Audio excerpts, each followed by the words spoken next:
Hi guys, welcome to Cup of Teach. This time we're going to discuss operations on functions. Operations on functions.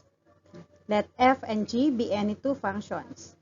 The sum f plus g, difference f minus g, product f g, and quotient f over g are functions whose domain are the set of all real numbers common to the domain of f and g. The domain of the function f of x is the set of all values for which the function is defined. Sum f plus g of x is the same with f of x plus g of x. Difference f minus g of x is also equal to f of x minus g of x. Product fg of x is equal to f of x times g of x. And the quotient f over g of x is the same with f of x over g of x, wherein g of x is not equal to 0. For example, f of x is equal to x minus 1, and g of x is equal to x squared plus 4x minus 5. So we have to find f plus g of x, f minus g of x, and we have to determine the domain of the resulting function. So let us solve first yung f plus g of x, which is also equal to f of x plus g of x. So ang ating f of x ay x minus 1. At ating g of x ay x squared plus 4x minus 5. And then mapapansin natin dito yung nakapagitan sa x minus 1 at saka yung x squared plus 4x minus 5 ay positive. So, ibig sabihin, hindi maapektuhan yung sign dito kapag dinistribute natin ang positive or kapag minultiply natin inside ang positive. Therefore, kokopyahin lang natin sila. So, yung x minus 1, just copy. Then, x squared plus 4x minus 5. Then, after that, magko-combine tayo ng similar terms. Since ang x squared ay walang similar dito, therefore, i-bring down lang natin siya. Sunod yung x and 4x. So, they are similar terms. So, let us combine. That is 5x. Next, constants. So, ang constant natin ay negative 1 and negative 5. So, this is negative 6. This is now the resulting function. So, if this is the resulting function, ano kaya ang ating magiging domain? So, ang ating magiging domain dyan ay set ng lahat ng real numbers. So, ibig sabihin, pwede nating i-substitute ang lahat ng numbers sa x. Kahit negative yan, 0 or positive numbers. Let's go to f minus g of x, which is also equal to f of x minus g of x. Again, ang ating f of x ay x minus 1. Ang ating g of x ay x squared plus 4x minus 5. So, this time, minus tayo. So, ibig sabihin, kapag yung negative, let us take this as negative, kapag dinistribute natin to inside, lahat ng signs dito sa loob ay magbabago. So, kung ito ay positive, magiging negative. Kung ito ay positive, negative siya. Then, ito ay negative, magiging positive. Then, ito, bring down lang natin ang x minus 1.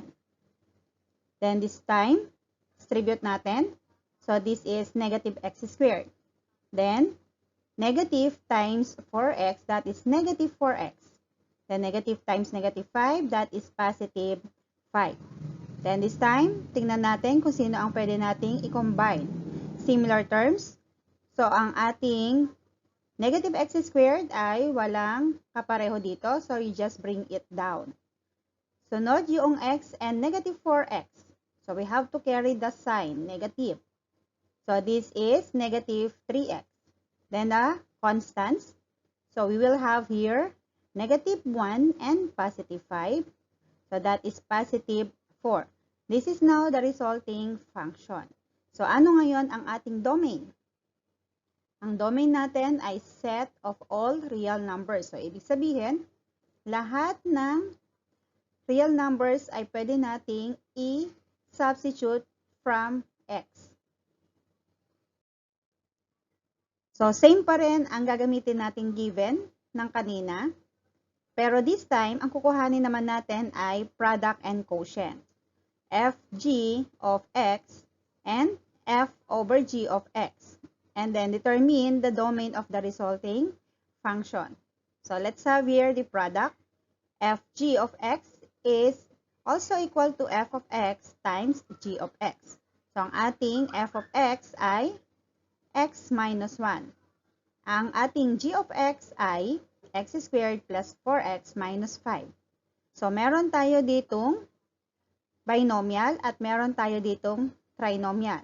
So, kapag minultiply natin to, we're going to use the distributive property. Yung x minus 1, paghiwalayin lang natin para mas madali nating makita. And then, si x, imumultiply natin dito. So, ilalagay natin dito yung x squared plus 4x minus 5. Then, dito ulit, yung negative 1, imumultiply din natin siya dito sa 3, kaya maglalagay din tayo dito ng x squared plus 4x minus 5. Then, this time, i-distribute na natin to. X times x squared is x cubed. X times 4x is 4x squared. X times negative 5 is negative 5x. Next, negative 1 times x squared is negative x squared. Negative 1 times 4x is negative 4x. Negative 1 times negative 5 is positive 5. Then this time, pwede na tayong mag-combine ng similar terms. Unahin natin yung may pinakamataas na exponent, which is cube. So, hanapin lang natin kung sino yung kapareho niya. So, wala. Therefore, ibaba lang natin siya. Next, yung squared. So, yung ating squared ay 4x squared and negative x squared. Carry the sign of negative. Therefore, ang magiging sagot dyan ay 3x squared. Next ay negative 5x and negative 4x. We have to carry the sign. Therefore, that is negative 9x. Since ang 5 ay isa lang, therefore, ibababa na lang natin siya. So, this is now the resulting function. X cubed plus 3x squared minus 9x plus 5. So, ano ang ating magiging domain? Ang ating magiging domain ay set of all real numbers. So, ibig sabihin, lahat ng real numbers ay pwede nating i-substitute kay x. Let's go to letter B, quotient. F over g of x is also equal to f of x over g of x. So, ang ating f of x ulit ay x minus 1. At ang ating g of x ay x squared plus 4x minus 5. Then, yung nasa baba natin or denominator natin na x squared plus 4x minus 5 ay pwede pa natin siyang i-factor. So, ang factor niyan ay x plus 5 and x minus 1. Para ma-check nyo kung tama, we're going to use the FOIL method. Kapag gumamit tayo ng FOIL method, it should be equal to this one. Kapag hindi siya equal, ibig sabihin may mali. Then, yung x minus 1 at yung x minus 1 sa baba or sa numerator and denominator ay pwede na natin siyang i-cancel. Then, sa taas, 1 na lang siya. Kasi, yung x minus 1 and x minus 1 ay that is equal to 1. So, ang ating numerator na ay 1 and then ang denominator na natira ay x plus 5. Ang domain natin dito ay may limit. So, ano ang magiging limit ng ating domain? Ang domain natin ay set ng lahat ng real numbers. So, set of all real numbers except kay negative 5. Bakit kay negative 5? Kapag yung negative 5 ay sinubstitute natin dito sa x, magiging negative 5 plus 5. So, yung denominator natin magsi-0. Sa condition natin sa quotient, hindi po pwedeng maging 0 ang ating denominator kasi magiging undefined. Therefore, yung negative 5 ay hindi mo isasama. Pero the rest, kasama na. Pwede na natin siyang gawin as a domain. Sample number 2, if f of x is equal to the square root of x and g of x is equal to the square root of x minus 1, find the following and determine the domain of the resulting function. So, yung letter A natin, sum, B, difference, C, product, and D, quotient. So, let's have here letter A. So, f plus g of x is the same lang kay f of x plus g of x. So, by substitution, ang ating f of x natin ay square root of x. Ang g of x natin ay square root of x minus 1. Since sila ay hindi similar terms, therefore, yan na yung final answer natin. Then, number 2, yung difference.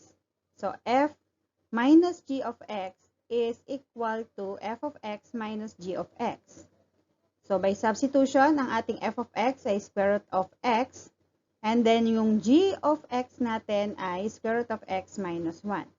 So, wala pa tayong pwedeng i-combine sa kanila kasi hindi sila similar terms. Therefore, ito na yung ating final answer. Then, sa letter C naman natin, yung product.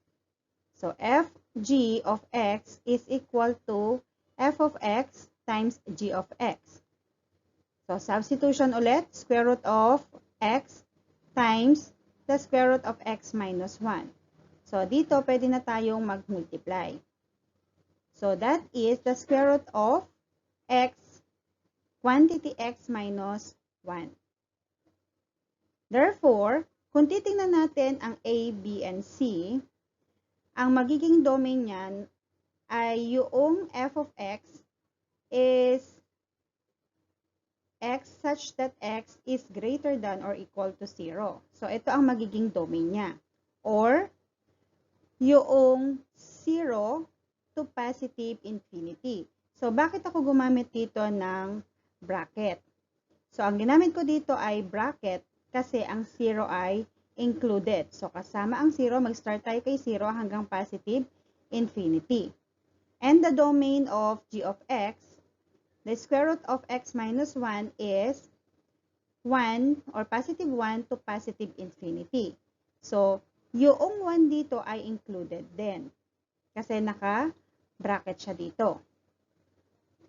Therefore, the domain of the resulting function in A, B, and C is positive 1 to positive infinity. So, gumamit ako ulit dito ng bracket kasi ang 1 ay kasama hanggang kay positive infinity.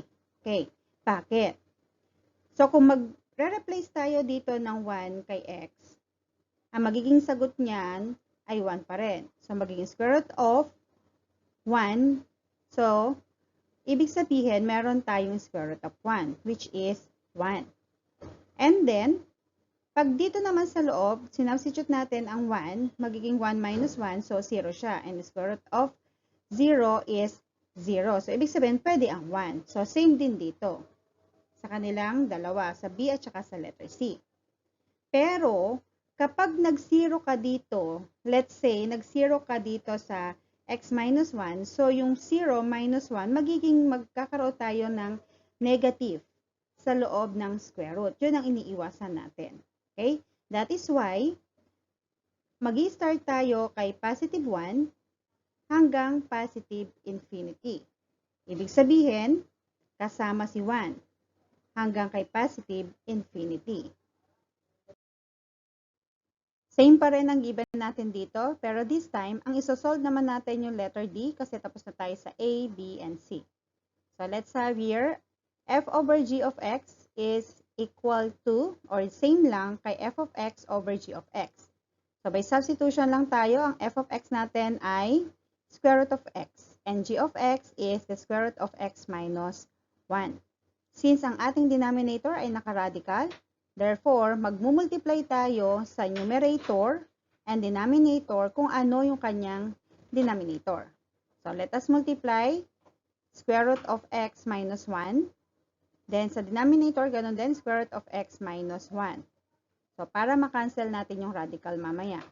So, kapag minultiply natin itong square root of x times square root of x minus 1, ang magiging sagot ay square root of x times is x minus 1.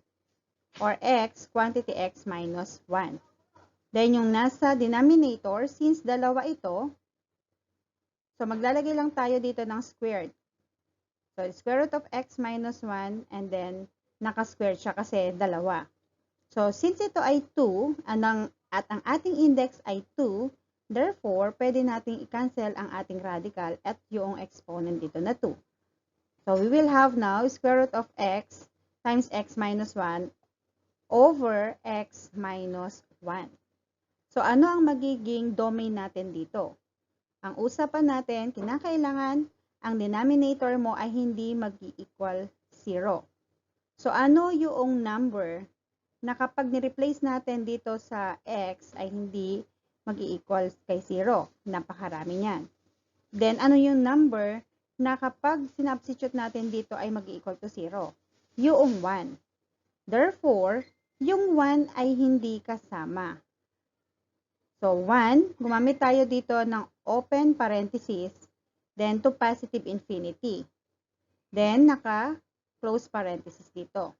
So, palaging tandaan, pag gumamit tayo ng parenthesis, hindi kasama yung number dito. Is not included. Then, to positive infinity. So, bakit hindi siya kasama? Kasi kapag yung 1, i-replace natin dito kay x, magiging 1 minus 1. So, magsi-0 siya. Magiging undefined ang sagot natin dito. Yun ang iniiwasan natin. Let's go to composite functions.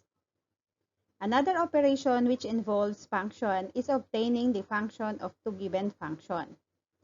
Given the two functions, f and g, the composition of the function f with g denoted by f of g. So, we read this as f composed with g or f of g is defined by the quantity f and then we have here a small circle, then g, quantity, then quantity x, quantity. It is also equal to f of g of x. So, the domain of f of g is the set of all real numbers x, such that x is the domain of g. Kasi siya yung nakapasok doon. And g of x is the domain of f. So, ibig sabihin, ito ang ating domain ng f. Pero si g, ang domain niya yung x. So, let's have your example. If f of x is equal to 2x squared minus 4x, and g of x is equal to x minus 1, find f of g of x. So, let's have here, f of g of x is also equal to f, then yung bracket, then g of x.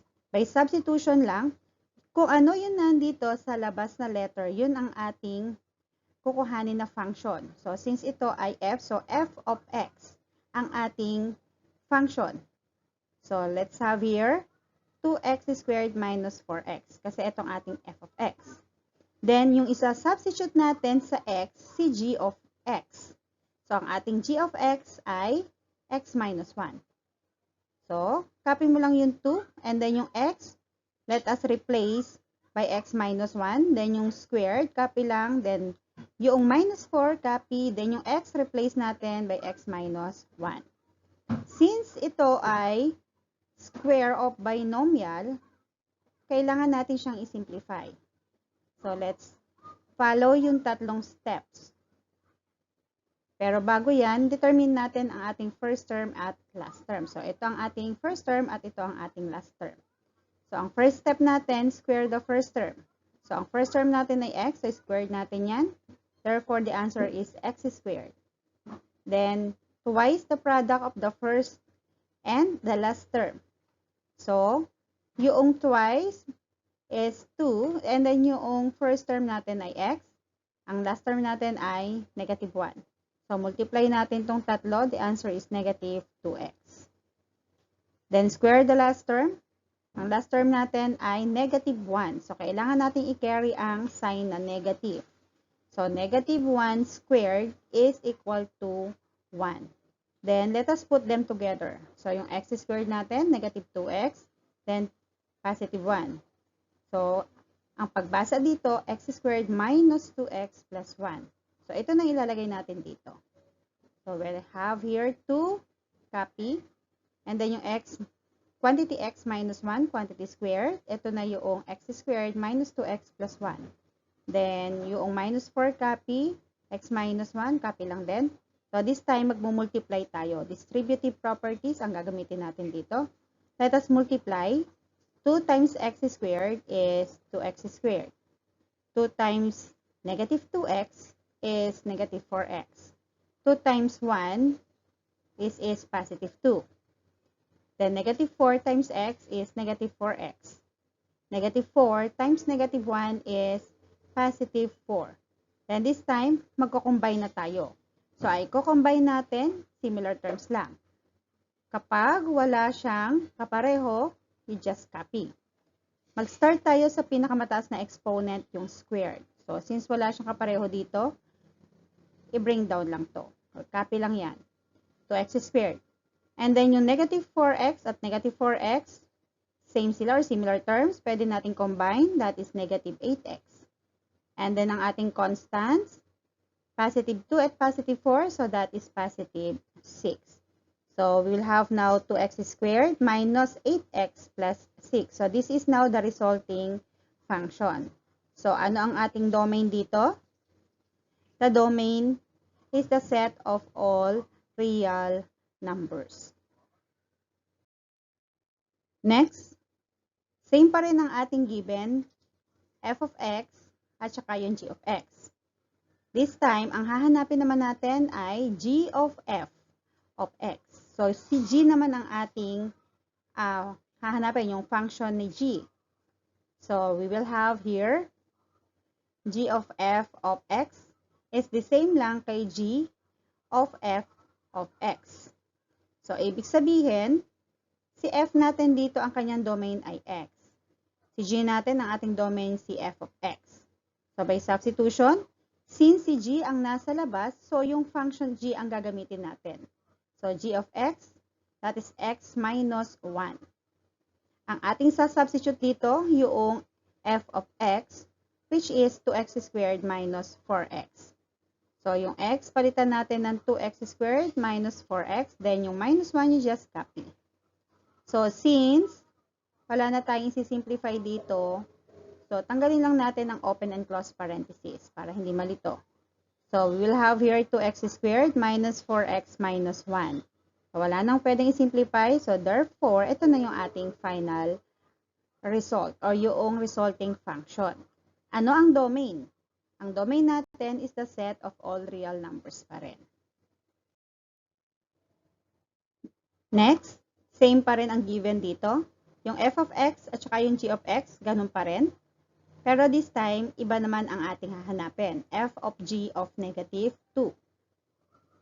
So, we will have here f of g of negative 2 is the same lang kay f of g of negative 2. So, unahin muna natin tong g of x. Si g of x kasi binigay na ang domain niya which is negative 2. So, ang g of x natin ay x minus 1. So, ang isa-substitute natin kay x yung negative 2. So, negative 2 minus 1 is equal to negative 3. So, sunod, yung f naman natin, yung f of x natin, which is 2x squared minus 8x plus 6. So, yung x natin dito, or yung domain natin dito, di ba, ay g of negative 2. Pero sinolve natin ang g of negative 2, which is negative 3. So, replace na natin dito. So, f of negative 3 is equal to 2. Just copy. Ang x natin ay negative 3 na. Then, squared. Then, minus 8. Yung x, palitan ng negative 3. Then, just copy plus 6. Then, simplify natin to negative 3. Squared is the same lang kay negative 3 times negative 3, which is 9. So, baba natin yung 2. So, this is 9. Then, negative 8 times negative 3 is positive 24. So, you just copy 6. Then, multiply natin itong dalawa. That is 18. Then, copy lang natin yung 24. And then, yung positive 6. And then, add natin itong tatlo. So, 18 plus 24 plus 6 is 48. Thank you for watching. That's it for this video. If you learned something here, don't forget to like and subscribe to Cup of Teach. See you on the next lesson. Bye!